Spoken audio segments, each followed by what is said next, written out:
In today's video, I'm going to teach you how to add interactive states and events to a 3D object in Spline.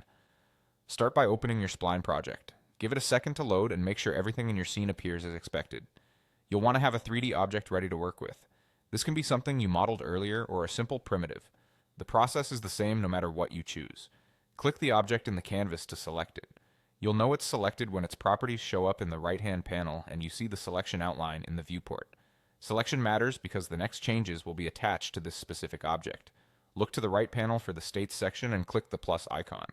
States are snapshots of different appearances or poses for the same object. Creating one sets up an alternative version you can switch to during interaction without permanently changing the base object.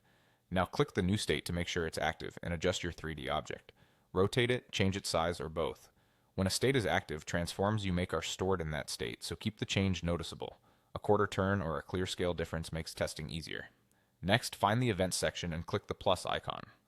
Events define what kind of user interaction will trigger a response. Common choices include click, hover, drag, or key press. Choose any event that fits your scene. For a quick test, a simple click works reliably across devices. After picking an event, choose an action. Actions describe what happens when the event fires.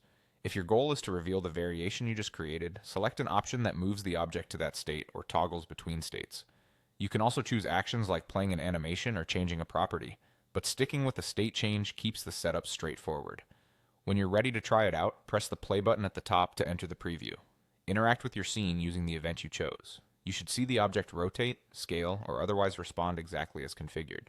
If something doesn't behave as expected, double-check that the correct object was selected and that your state has a visible change. And that's it. You've opened your project, prepared a 3D object, created a state, connected an event to an action, and previewed the result. You're all done.